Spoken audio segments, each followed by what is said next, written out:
Welcome to episode 30b of the Tax Professionals podcast, which is part of a mini 3-part series providing guidance on how to pass the ATT and CTA exams. In this episode, BPP lecturers Nitin and Libby give you advice on how to pass the CTA Advanced Technical Papers. Welcome to the Tax Professionals podcast, the podcast dedicated to helping you improve your tax career. Here's your host, Jack Bonehill. I'm sure you know who Nitin is by now. He's been lecturing students on how to pass tax exams for over 22 years. But in this episode, we also have lecturer Libby Morris, who is just as great as Nitin. She loves teaching tax and helping students to pass exams, and both she and Nitin provide loads of great advice in this episode. Just before we jump into the episode, I just want to mention that the other 2 episodes in this mini-series are on how to pass an ATT or CTA resit and how to pass the application and professional skills CTA papers. The APS one is live on Monday the 2nd of August. This and the APS episode are more tailored to the owner-managed business or OMB papers, but they still contain lots of useful information and advice for the other advanced technical and the other APS papers too. There are also a bunch of other podcasts and resources that me and Nitin have created to help you pass the exams. Particularly, there is a step-by-step guide to help you make your very own revision folder or summary which you can use within the exams whilst they remain open book. The guide includes example contents pages and example summaries. Links to all these other episodes and resources will be in the show notes at thetaxprofessionalspodcast.com/TTPP30b. That's thetaxprofessionalspodcast.com/TTPP30b, and that just stands for the Tax Professionals Podcast episode 30b. You can listen to the episodes in most podcast apps of your choice, including Apple Podcasts, Google Podcasts and Spotify, by just searching for the Tax Professionals Podcast. Without further ado, let's get to it. So since you've been on many times before already, Nitin, I think it would just be useful for Libby to just give a little bit of a brief summary about herself and how you help tax students, Libby. Do you mind just starting off by giving us a brief summary of that? Yeah, sure. So I have been teaching tax for about 10 years now. Teaching a wide variety of taxes over a wide variety of papers, but can honestly say that CTA is definitely a favourite of mine. Me and Nit have been invested in it incredibly over, I don't even know how many years, Nit, but it has been a labour of love, and we just try our best to do everything that the students need in order to give them the best possible chance that they can get through. And it doesn't just stop in the classroom. You just, give over everything you've got for that period of time and just hope that it's enough for them. Yeah, no, that's lovely. I think Nick's mentioned to me a few times before that he taught you at some point. Is that right? Yeah, he did. Nit is a very special teacher. What can I say? But he hasn't stopped teaching me either. Can I just say as well? He's also a great mate as well. And whenever I'm having a problem with like technical stuff, he's always there. It's always like, no, per this legislation, per this standard, this is it. Sounds very strict. It sounds more like a father-daughter relationship. Do you know what, Jack? I'll tell you what, she's going to hate me saying this, but but we're the best of mates. But there's also this friendly, more in my head than Libby's. But there's this rivalry, in that little bit of rivalry, and it's down to the quality of the notes. And I've always been a proud man of my notes and how I do them. And Libby, reflecting the kind of younger generation and the more creative that she is, her notes are just amazing. The stuff that this girl produces, like I've seen the whole relief summary that she's done and all the other things she gives her students. For me, it makes her one of the best tutors, I think, in the country in terms of she'll deny that because that's Lib's, but her notes, her materials, and the way she brings the class together is just phenomenal, seriously. And I'm so glad she's here on this podcast because, she's a hidden gem in the tax world. Thanks, Bob. You got a lot of pressure now, then, maybe, to live up to these expectations that Nick's just given. Yeah, I was going to hyperventilate. I think this is the moment. So This episode today is going to be all about the owner managed business technical paper. So just kind of to start off with, can you give us a bit of a summary about the paper in terms of like what the focus is, the structure of it, the length of it, all the type of stuff that I'm sure you tell every student when you're teaching this? Yeah, sure. So OMB is owner managed business, and the focus of it is on the taxation of individuals and small companies that are trading, as well as a few added extras there just to spice up the material. It is the one paper out of the advanced technical that I think has got the biggest syllabus. So it doesn't necessarily go into as much detail in areas that, for instance, individuals and taxation of major corporates does. But it's just a vast syllabus that the students have got to get their head around. It's lovely in that a lot of the elements that are in the paper students will know reasonably well already from doing their tax studies in other qualifications before they enter the CTA, which is great. It's just the step up to the exam, which is the difficult bit. And that is the one thing that we do try to help out as much as possible. It's not actually getting the students to learn the theory. The theory actually is accepted quite well by the vast majority of students quite quickly, but it's turning that into a good exam script that I do find is a lot of the problem with passing this paper. Yeah. I remember because I did OMB as well, actually, when I did CTA, and the amount of material in it was just almost overwhelming in some way. So it sounds like it hasn't changed then since I did it. Bigger as well, yeah. have you still got 3 different manuals for it? I think there was corporation tax, income tax, and capital gains tax when I did it. Is it still the same? 4 now. It's grown. Yeah. So individuals, there is CGT, business tax, and then a corporation tax chapter book as well. So yeah, 4 major sections, which CGT is the smallest one, but still there's quite a lot of detail in there because there's lots of focus on reliefs, and partnership capital gains tax in there is a bit quirky. But yeah, the coverage of it is amazing, and it stands you in such a good stead for going forward into your tax career, because it does get you a lot of the basics that you need, a lot of the fundamentals to actually go on and practice it in general. Yeah, I can definitely vouch for that. In terms of the pass marks and pass rates and stuff, then what does that look like for OMB technical?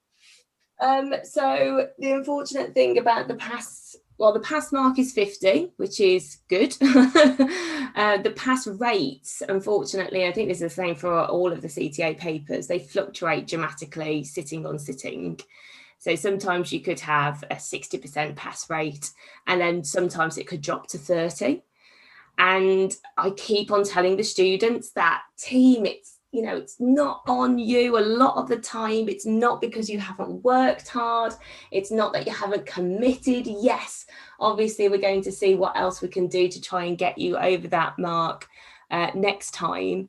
But the unfortunate thing is that there is just 6 questions in this paper, and they don't cover the syllabus. So in a lot of qualifications, you'll see that the examiner wants to test everything on the syllabus in some way, shape or form. And they won't go into the nitty gritty of everything, but there will be coverage. In the OMB exam, they don't do coverage at all. So what you could potentially find is these 6 questions are going to be testing 6 different chapters. And if you can think about that in comparison to the number of chapters in the course, which is well over 100 chapters, it means that you, as a student, have to be comfortable with everything which is in the syllabus. Note how I said comfortable. I didn't say you needed to be an expert on everything in the syllabus, but you do need to be comfortable, because if that one question comes up on that one chapter you haven't really got your head around, that could cost you 20 marks. And suddenly you're chasing 50 out of 80, which changes the game completely. Yeah, I think that's a very good point actually to make early on, is that you need to know every chapter, because I'm not a tax tutor as you guys, well known. But even when students come to me asking questions, they say, "Oh, have you got any idea what might be coming up on the exam?" As if they're trying to shortcut knowing some things. I'm sure that frustrates you guys, but by the sounds of it, there's absolutely no shortcuts, and you just need to cover the whole syllabus. Definitely. And I don't blame the students for asking that question, because if I was in their shoes, I'd want, something like that to help me try and get my way through this material. But it is an unfortunate thing, and it's good to realise that, as you said up front, that no, there's nothing you can skip out. Unfortunately, you have to make sure you've got this level of understanding throughout. Yeah, absolutely. I also do think, I could have a side rant, but I do think doing the CTA, it's not just there to pass the exams and get the qualification. I think it's there to set you up for your future career. And if you try and take any shortcuts, then you're almost not getting as much as you can out of doing the CTA. Yeah, absolutely. And I agree 100%, because it isn't a tick box exercise. It's the CIOT are very much not of the thought process that they want to churn a lot of people through this. And they haven't been that way since they started. It is very much the case that they want the people who qualify to be ready to be tax advisors. So although the papers are difficult, although the pass rates are low, once you've proven to the CIOT you can pass those papers, you basically have got that seal of approval, and it's a brilliant thing to have in your career. Yeah, absolutely. Well, it's like the highest UK standard, isn't it, for tax? So once you've got it under your belt, you're well set. Yeah. In terms of the OMB then and the style of questions, so when I did OMB, which was about 3 years ago now, it used to be called an advisory paper instead, and I know the name has now changed to Advanced Technical. When I did it, it was very much about providing advice, and so they would ask us to give like advice letters and like memos to a partner or something along those lines. Has that changed at all now with it being an advanced technical paper rather than an advisory paper? The CIT have done a lot of work on the difference in the papers quite recently, and I think they've done it well. They're not 100% there yet, but they are getting there. The problem that they had was almost the case papers, the professional skills papers. They were definitely about giving advice and thinking about the options and talking about giving recommendations, whereas as you said, the advisory papers back then, there was a little bit of that, but then what they then thought about was, well, why are we doing that twice? Actually, we need to split it up. So then the advisory papers became advanced technical, which is very much now you need to show off your technical knowledge on these areas. And then the application professional skills is where you are then going to show how you can deliver advice. Now, in terms of the actual paper itself, it hasn't changed that much because it's now advanced technical. We still have professional marks, but those professional marks are now not going to be given for styling out a letter or a memo. They are going to be given for only written questions. So not if the question is wholly calculation, but in written questions, they're going to be given for your logical approach to offering this technical information over to, in inverted commas, the client or the examiner, and how it's structured and the presentation of it. So there's still those floating about, although, as I mentioned, they're given for different things now. But in terms of actually what's tested, there hasn't been that much of a change. So they have done away with some of the give advice on this particular bit.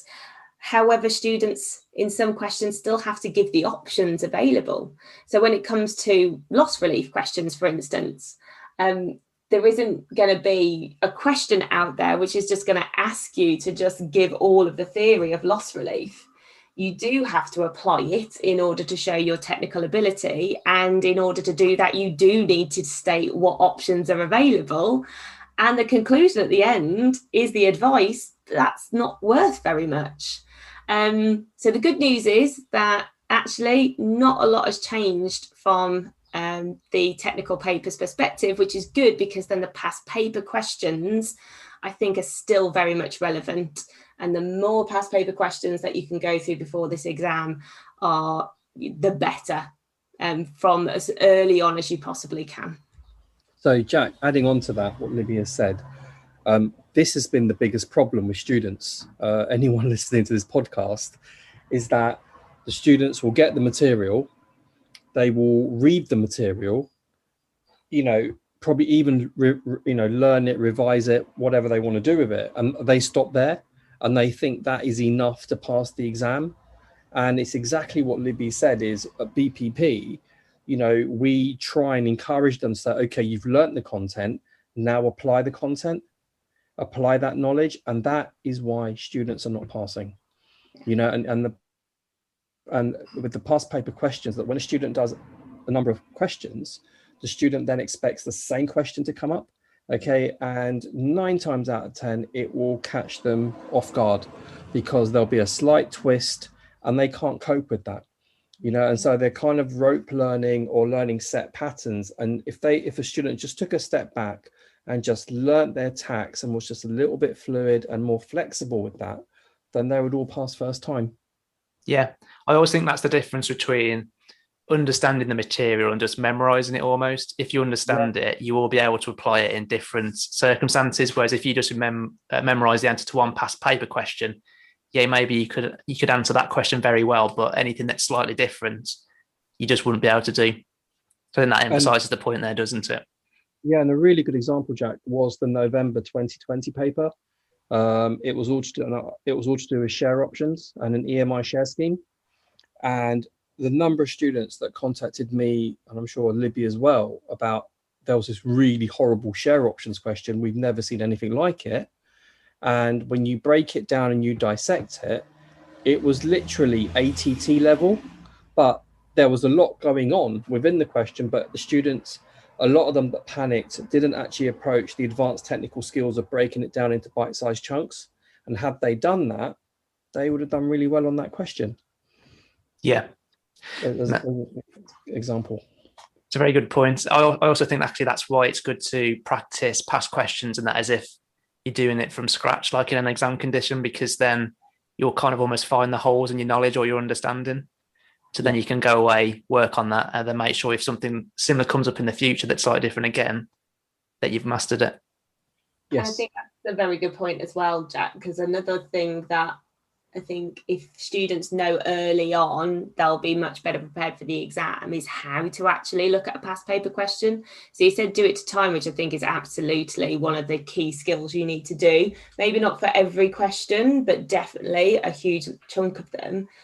But then it's about giving the student the time to actually review the answer properly.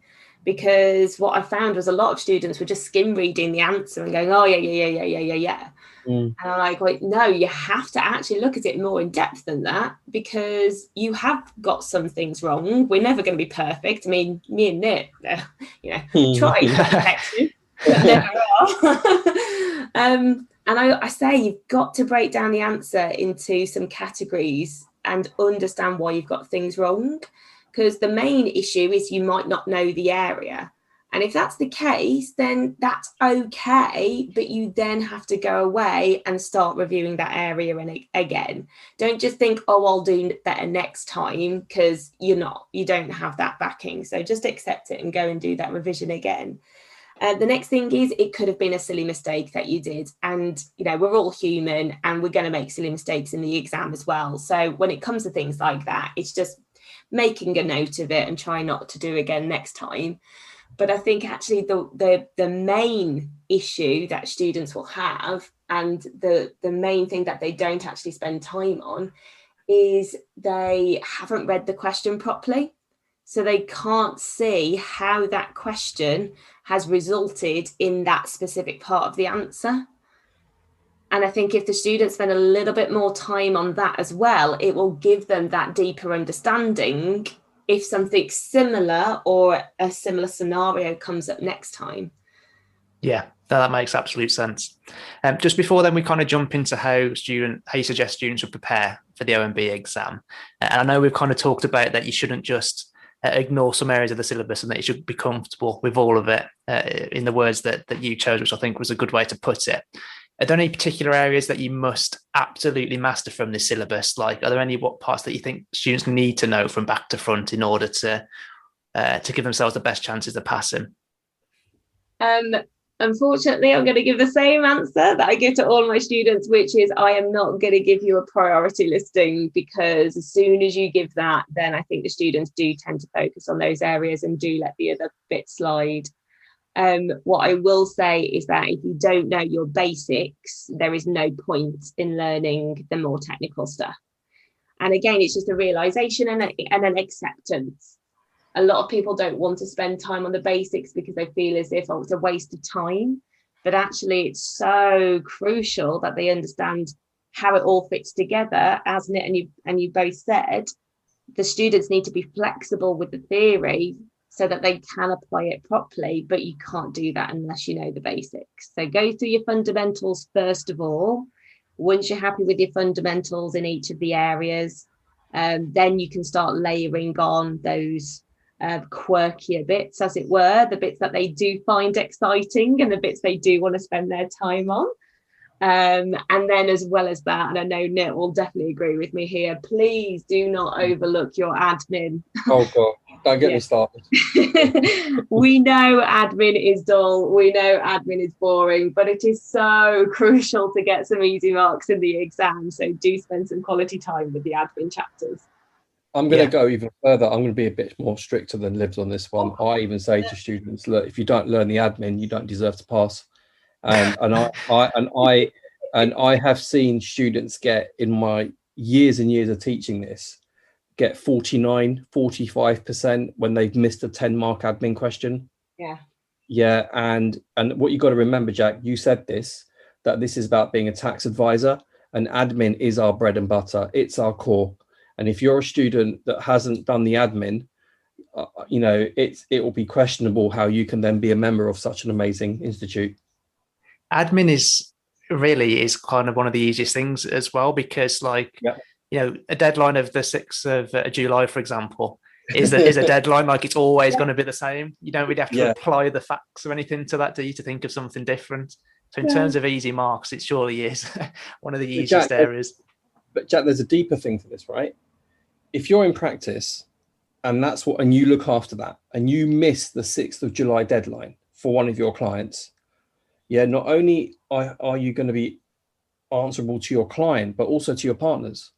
It's negligence. It's gross negligence. If you keep missing the admin, your tax career isn't going to last long.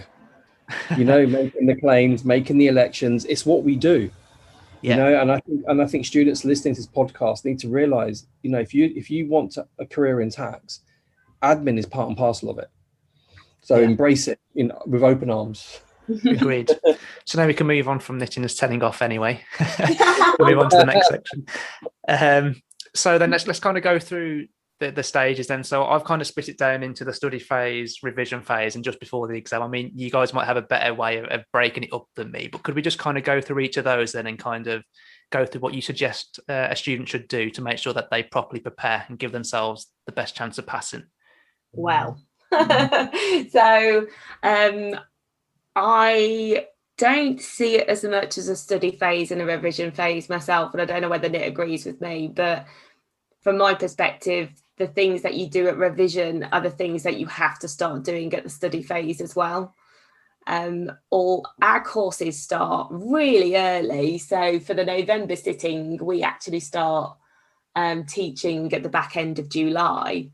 So it could be very easy to split it out between the study phase and the revision phase. But I think until the students start seeing actual exam standard questions, until they start consolidating tax knowledge into one, they're never going to be able to get to grips with the exam.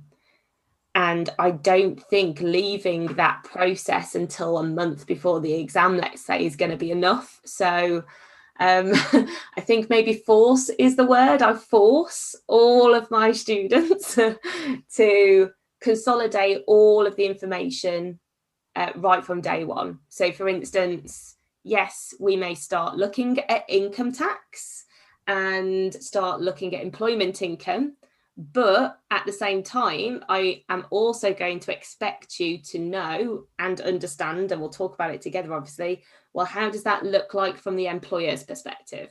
So if we give you if we give an employee a car, what does that mean from both the individual's perspective, but also what does it mean from the company's perspective, or, you know, whoever their employer will be, sole trader or partner.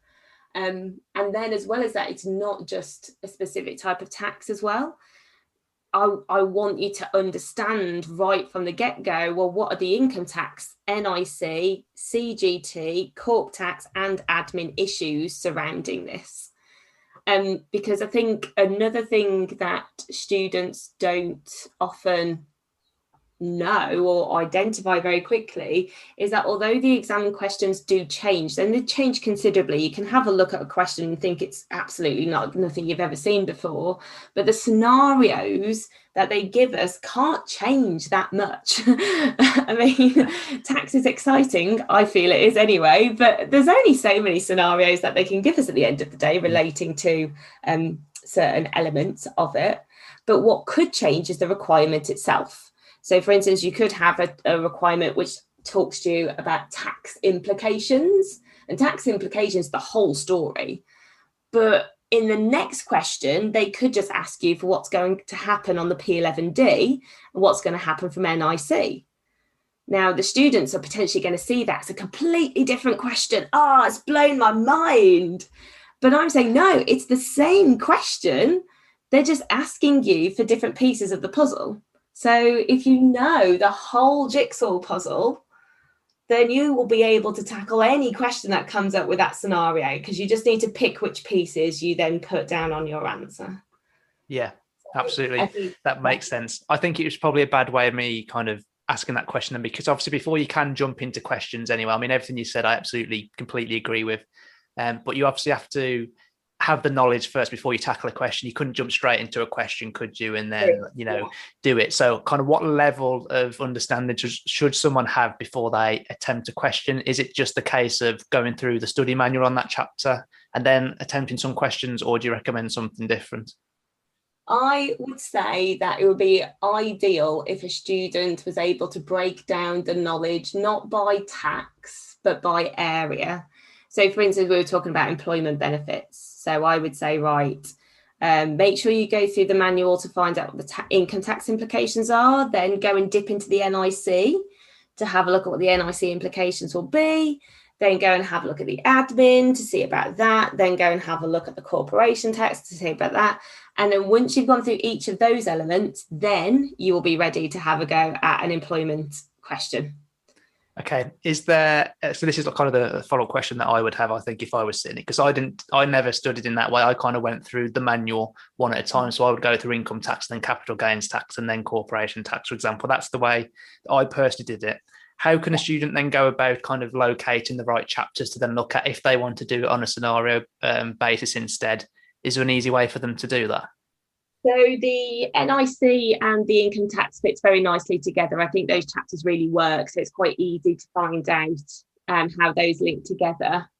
From the corporation tax perspective, actually, it's the general rules that they really need to know, because a lot of the tax deductions that we get are very familiar to the students already, but they just don't see it. They just don't link it in with employment at all. So if we give them a car, they sometimes don't see the link between, oh, well, that's a lease cost for the company, or that's capital allowances for the company. So it's the basics. If they see the basics, if they understand the fundamentals, then they'd be ready to tackle a question. The first time you tackle a question as well, don't worry if you feel as if it's completely bombed. Like, that's just normal. That's part and parcel of the process.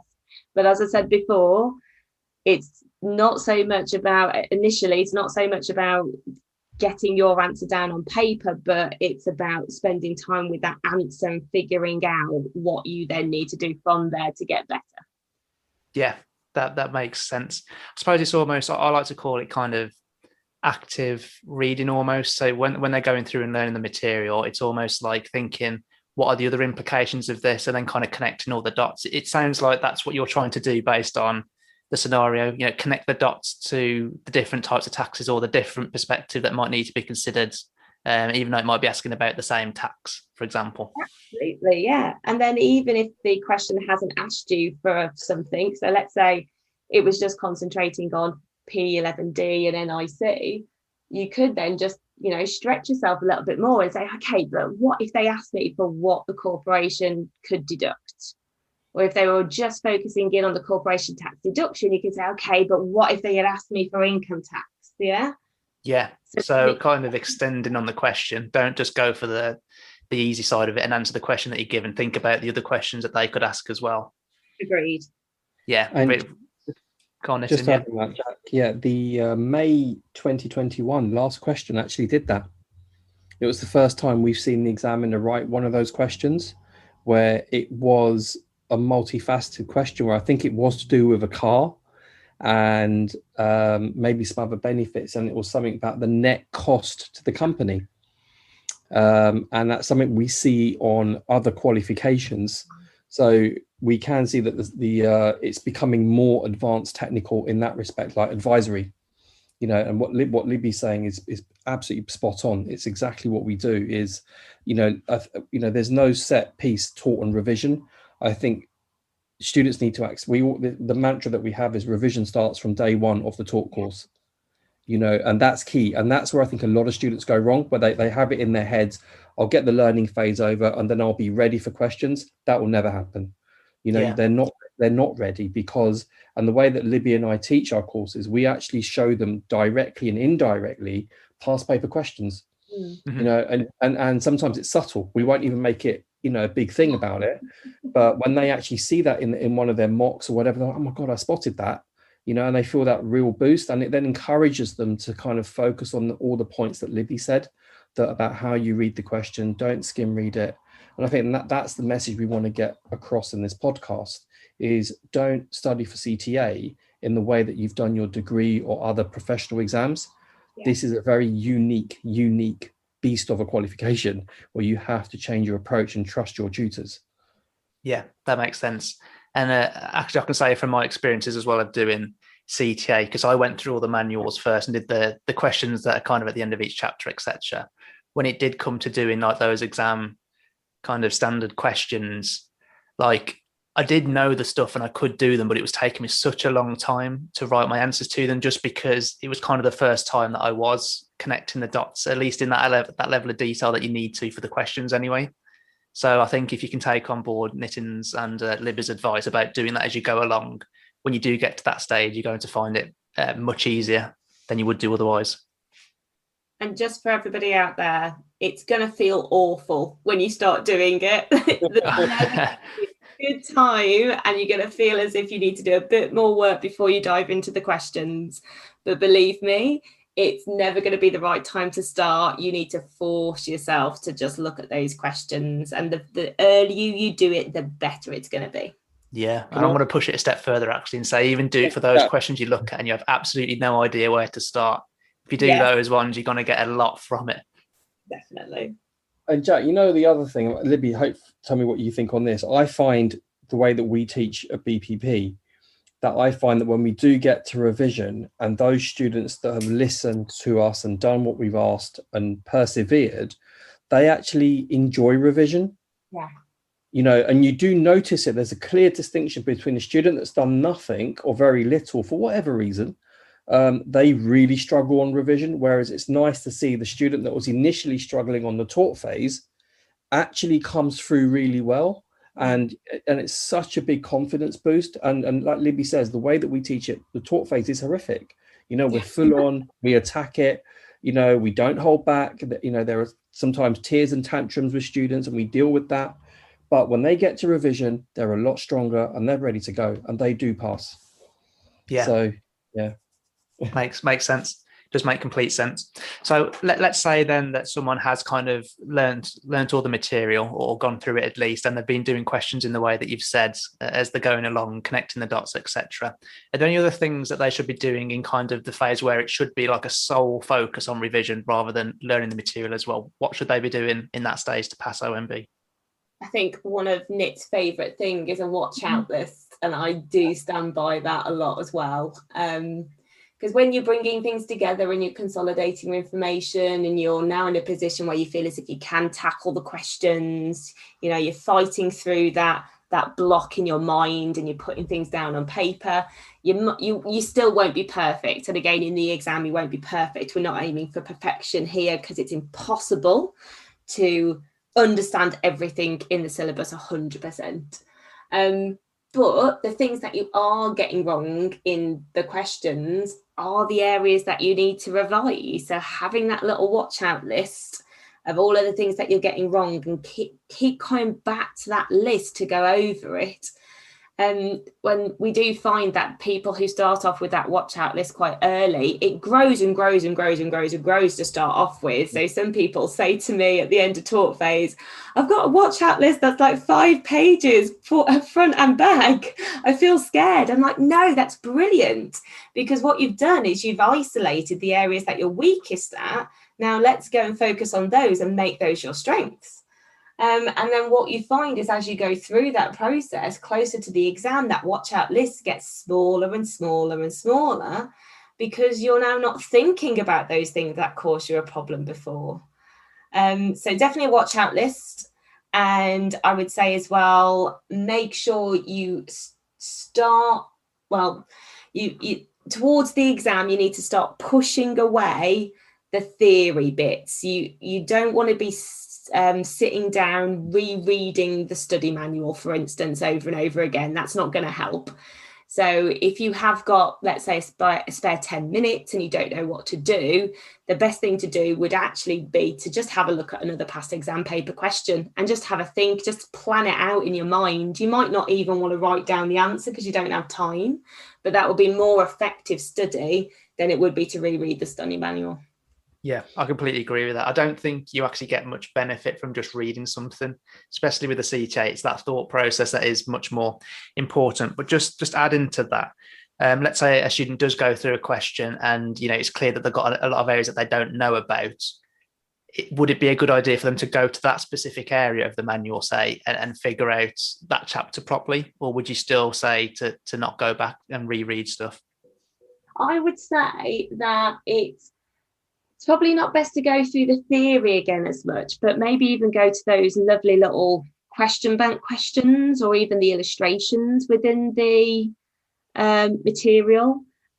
Because, again, reading the theory, that's not gonna... You've already read the theory, let's say. You've already read the theory, and obviously by this point it hasn't clicked in your mind.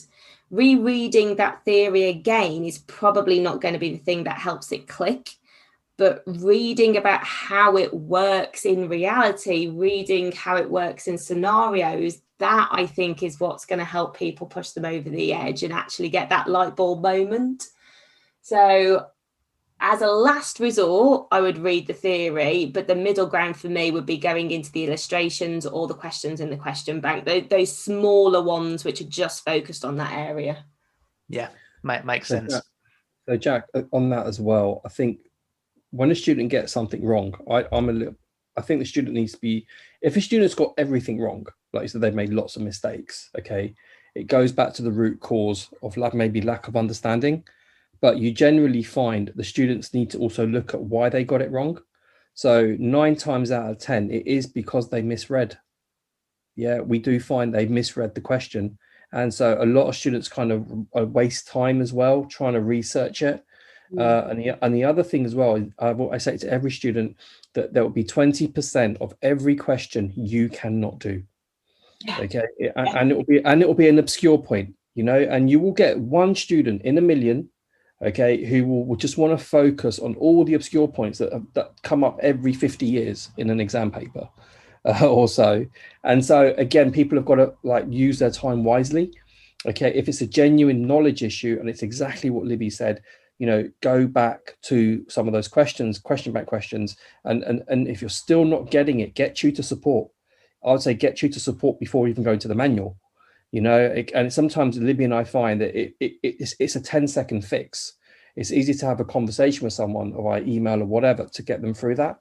So I think they need to use their time wisely. And I'm sure you'll come on to this later, but I think given that these exams are open book as well, the way that they prepare for revision is very different as well. It's the whole discussion of the revision summaries or memory joggers that they're going to use, and the folder. So it's presented a different problem for students. For many, it's a good problem, but for some, it's a nightmare in trying to access that information under time conditions. So I think that's another skill set that Libby and I try from day one to help them get prepared for. Yeah. I'm just thinking, actually, you'd have probably hated me as a student, because I was that one student that focused on all the obscure points. It was just completely in my nature to do that. Do you know what with the obscure questions, we give an answer, Jack. I give an answer. We love students who are thinking outside the box, and I don't mind that. It's where the students do the what ifs. I don't know if you were a what if. Yeah. They're like, what if this happened? But there are good what ifs. Again, they're a good way to actually know your link. Exactly what Libby said. No, you're linking it. If we see a student linking it to other taxes, that's fantastic. That's brilliant. But then you get the weird what ifs where you think, no, I'm going to start charging you a charge out rate here. but so there are good what ifs. So we do embrace questions, but we try and manage it so it helps the other students as well cope as well. I definitely would have crossed the line at some point, I'm sure. So I'd have probably had a hefty bill at the end of that. Just on the watch outs, because I think that's a really good term for it, to be honest, because I kind of did something when I was doing my exams. I wouldn't have ever called it a watch out list, because you guys have kind of introduced that terminology to me. But what I would have done at the time instead was I would have just made like a flashcard, and then that would have been all my kind of watch outs, if you want to call it that. Obviously now with these exams being open book, at least for the foreseeable future, flashcards aren't really going to be the way to go about it, I would imagine, because memorizing stuff isn't really the important thing here. It's being able to use the information instead. So I know we've talked about it before, Nitin, but could you just give us like a bit of a summary about what students should be using instead, what they should be taking into the exam to use, and know how to create that potentially? Right. First of all, Jack, to correct on the flashcard point, I still think flashcards are a really good idea. Even though this is an open book exam, I think, like Libby said, if it's part of learning your core, you need to, however it helps you, use what works. Okay, so I think, if anyone's thinking about, I like flashcards, okay, keep using them if that's going to help you. So the whole watch out thing, basically, Jack, is essentially that we encourage students to make a gazillion mistakes before the real exam. Okay, we ask students to make a note of those mistakes. So it's like a gentle reminder, don't forget this, don't forget that. And it's a really good revision aid memoir. And as Libby says, from taught to revision, some watch outs will get eradicated because they're already ingrained, like hopefully the conditions for business asset disposal relief. Okay, students should know by the time they walk into that exam, but there'll be new watch outs. And that are probably a lot more technical. It could be annual maxima, it could be loss relief, different loss reliefs for companies where students sometimes get confused. And I genuinely believe that the more watch outs you add, and also cross through because you've understood it, the more technically you're going to be improved. You're going to be a lot better.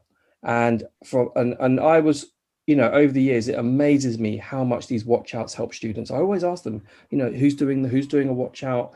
Is it helping? And they love them. They genuinely love them because it controls the volumes and volumes of information they've got in the manuals to what their weakest link is or what their weakest point is. And it then becomes their strength. And so anyone listening to this podcast, again, please do watch outs. They really will help you. Yeah. All makes sense. So then let's just say we're a few weeks away from the exam. Then that's obviously kind of an intense period for students. What should they be doing to make the best use of that period? What, 2 weeks before the exam? A few weeks before the exam. Yeah. I mean, give or take. Okay. I basically it's what Libby alluded to earlier. I say to students, 2 weeks before the exam, I tell students to do a combination of read as many questions as possible as if you're under exam conditions, try and plan them, extrapolate the key points, then look at the answers at the back thoroughly, not skim reading it, tick off the points you would have addressed, focus on what you got wrong, why did you get it wrong, okay, and then watch out point, which we covered already, put it on the watch out. But at the same time, it's equally important that students also spend time doing some questions to time on the Exam4 software. Okay.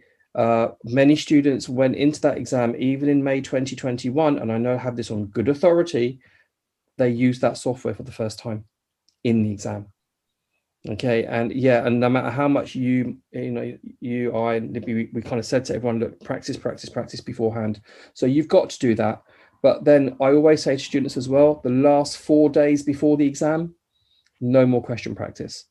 Yeah, the final 4 days before the exam, all questions should be done.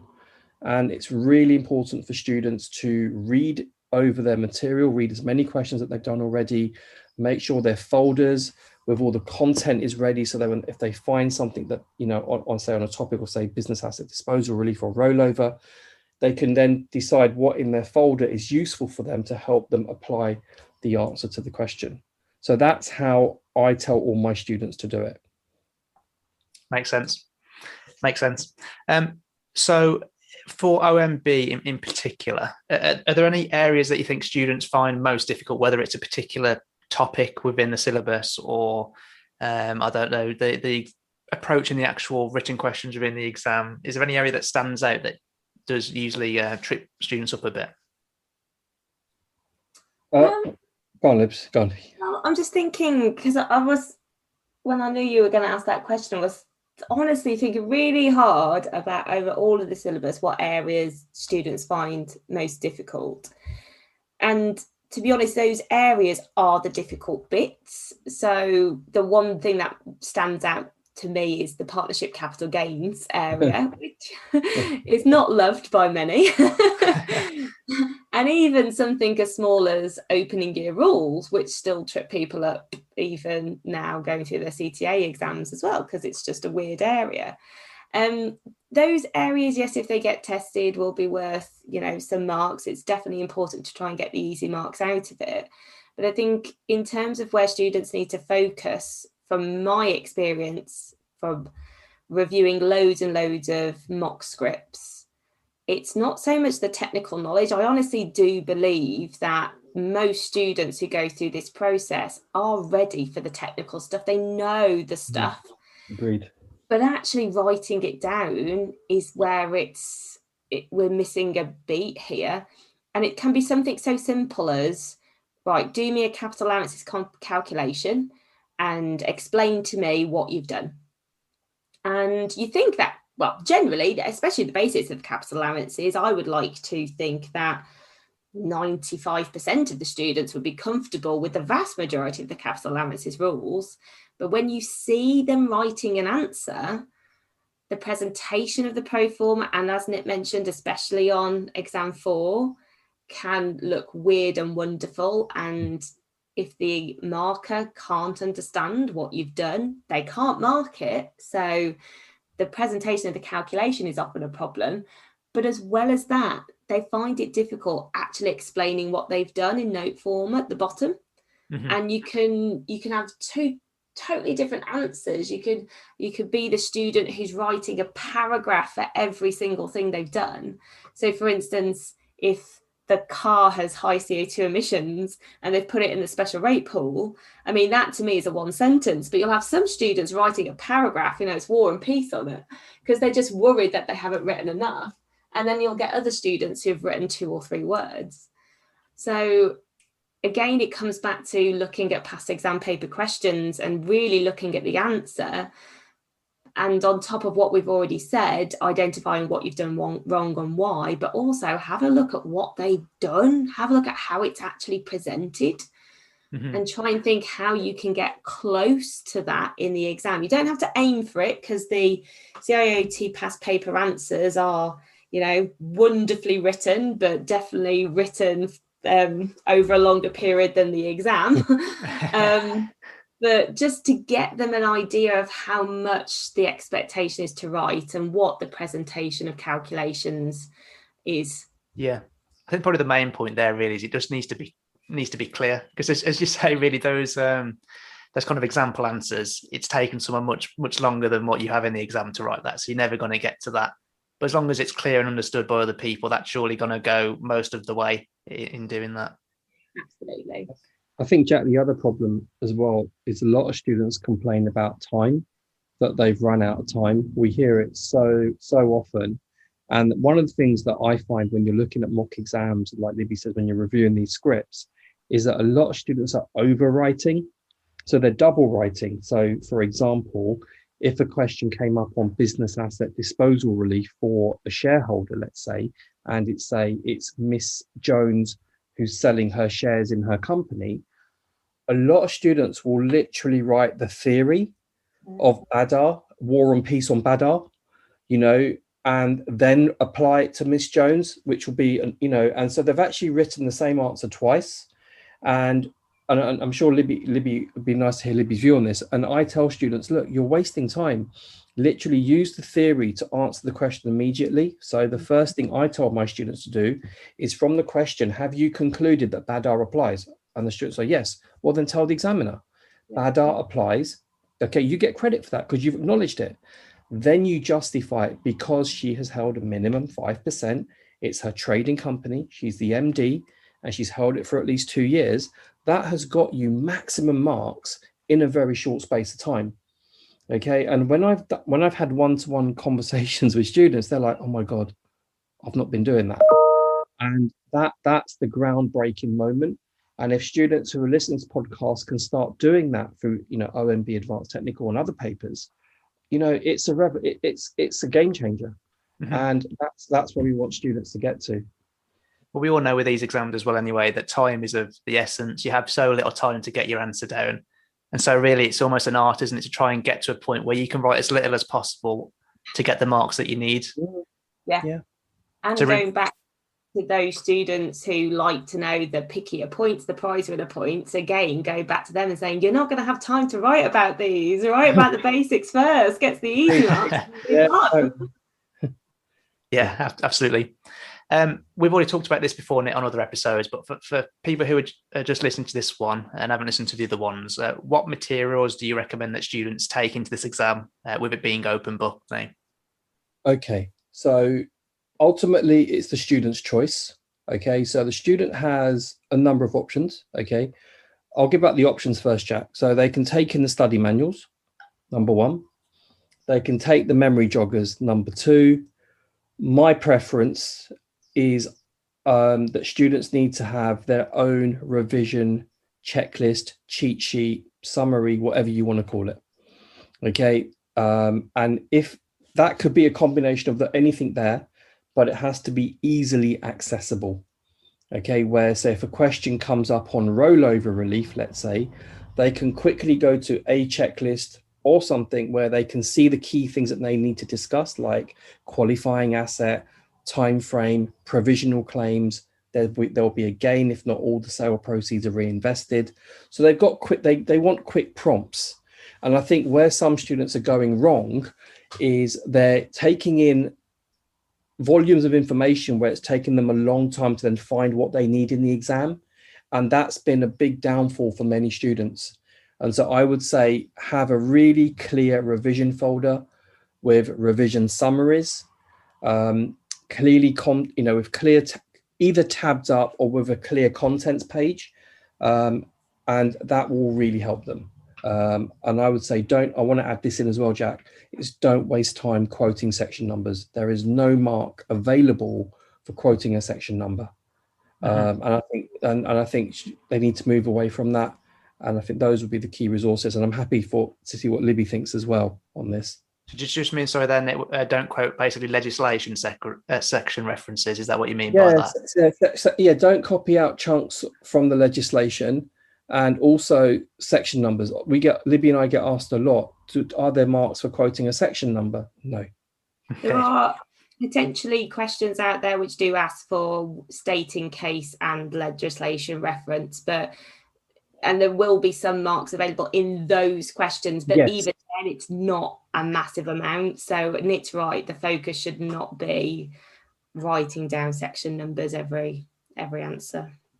Makes complete sense.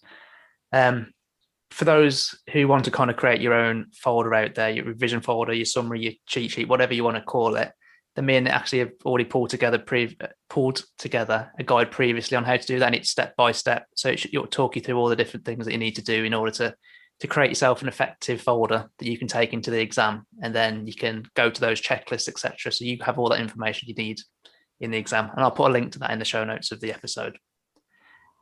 Just to round off the episodes then, both Libby and Nitin, and I want you to both to only choose one here. Can you both give me what your biggest top tip is in order for people to pass the OMB exam, and only one? Pondering. Ladies first. Thanks for that. That was the most ungentlemanly way to do that ever, Nick, by the way. I was being gentlemanly. I didn't want to. If I had what Liv was going to say, then yeah.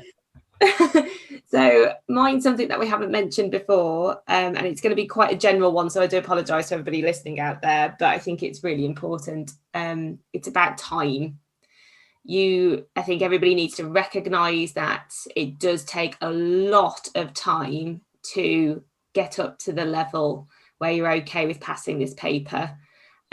So those learners out there who might be thinking, oh, I could do 3 of these exams all in one go. No, please, I beg you, don't. And then with the time, it's also the quality. So the quality of work that you are doing within that time is important. So use all of the things we've been talking about today. So it's not so much about, rereading stuff. It is about making sure you spend quality time with past paper exams, etc. So time is my top tip. Make sure you've got enough of it and use it wisely. Yeah, good tip. And is this nowhere in where you say that was your tip and you haven't got another? No, it actually wasn't. No. That's a brilliant tip. I think for me, it's going to be the checklist. I think students need to go, because it's an open book exam. They've got students though, and I've had feedback from students that have passed this exam first time, is that if you've got really good checklists, they will help you with the computational questions, what to look out for, and also help you answer those written questions a lot more effectively. And that's the earlier podcast that we talked about. I think that would be my biggest tip. Excellent. Well, both thanks very much for all the tips you're giving in this episode. I'm sure they're going to really help students to pass the OMB exam. We were discussing before this, weren't we, Libby, that you're kind of off the grids, but is there anywhere in particular that students can contact you if they want to? Honestly, me and Nick work really closely loads of times. So if you are already in contact with Nick, but you want to just chat to me, he will let me know. But other than that, I'm here at BPP always, so always happy to chat. And what about you then, Nick? Where can people get in contact with you? They can contact me either via LinkedIn or CTA@bpp.com. And I would imagine there'll be thousands of people wanting to talk to Libby. Okay, so but seriously, if I can help and I can deal with the query, I will. But if you really want to speak to Libs, then certainly I can pass your details on. So yeah, CTA@bpp.com or LinkedIn. I'll put links to that and the email address anyway in the show notes, so you can get access to it there. But thanks very much, both. Thanks so much. The show notes to this episode will include a link to all the other episodes and resources to help you pass the ATT and CTA exams. This includes episodes on how to pass a resit, which is already live, and the application and professional skills papers. The show notes to this episode will include a link to all the other episodes and resources to help you pass the ATT and CTA exams. This includes episodes on how to pass a ATT or CTA resit, which is already live, and also episodes on how to pass the application and professional skills papers, which will be live on Monday the 2nd of August. The latter, like this episode, is tailored more to the owner managed business or OMB papers, but it is still relevant and contains lots of great information even if you're sitting a different one of the APS papers. Just a reminder of the step-by-step guide on how to create your very own revision folder or summary also exists, along with example content pages for these and example summaries, and this can be downloaded from the show notes. And the show notes can be accessed at thetaxprofessionalspodcast.com/TTPP30b. That's thetaxprofessionalspodcast.com /TTPP30b. If you would like to talk to me or Nitin about anything exam related, including the revision summaries or folders, then please do not hesitate to get in contact with either of us, because we'd both be more than happy to help. Our contact details will be in the show notes, but you can easily get both of us on LinkedIn. So for me, that's Jack Bonehill, or for Nitin, it's Nitin Rabheru. But that's it for this episode. I hope you found the episode useful and have taken away some useful tips to help you progress, develop and improve your tax career. Until next time.